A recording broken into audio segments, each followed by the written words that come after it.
Let's make stuff. Hello and welcome. My name is Gretchen with the Washington County Libraries. Today I'm going to show you how to tie-dye using Sharpies and rubbing alcohol. Let's get started.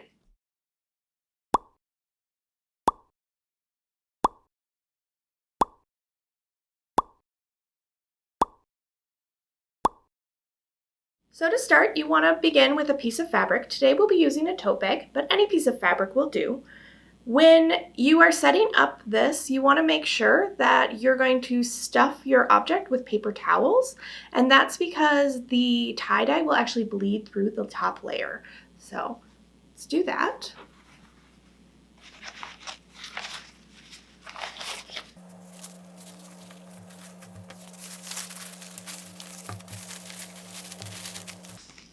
You are going to basically draw on your fabric, so you do want to try to get it as flat as possible.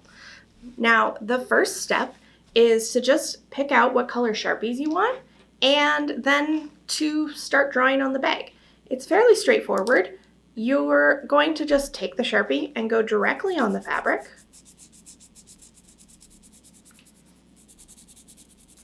And then when you've decided that you've had enough of that color, you can just switch to a different one.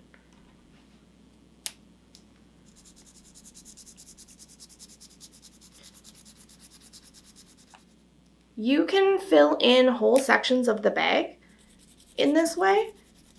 It really doesn't matter what the pattern is. You can decide if you want to draw some sort of spiral or circles in some way, you can do it that way.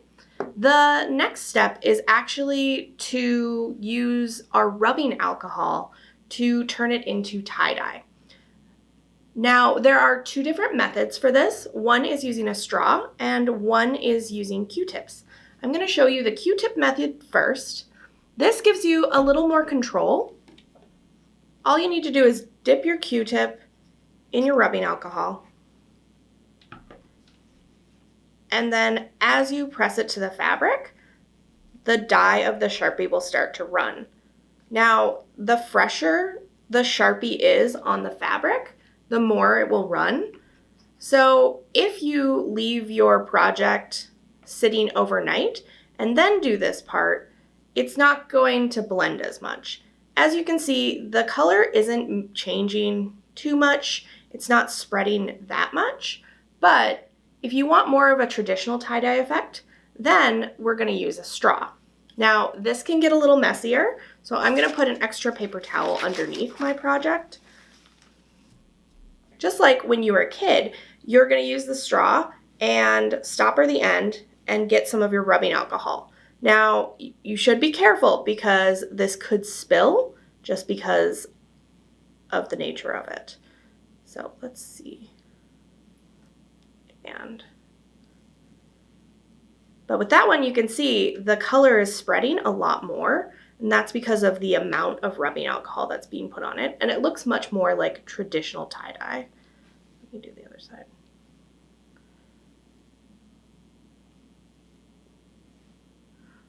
So then all you're going to do is continue on with your bag, and you can cover up as much of it as you want with whatever colors you want. You want to let your item dry for about 12 hours before you add a second layer. You can also let it dry for about 12 hours before you would wash it. You should be able to wash it without it bleeding onto any other materials. Okay, so this is one that I've already pre-dried, and what I'm going to show you is how to do a second layer. Today I'm going to be using this stencil to create a second layer and a pattern on top, just using a black Sharpie. Stencils are fairly easy to use. You're just going to want to hold it down and then follow the outlines. And then fill in.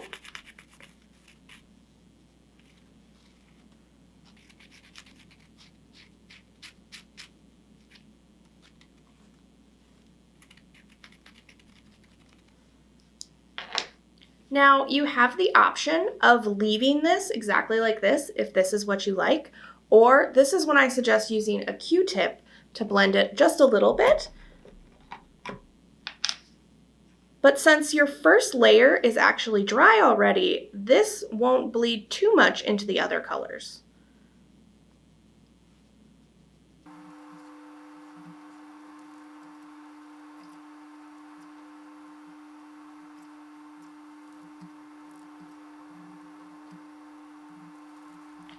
So continue on until you are satisfied with the design, but that's it.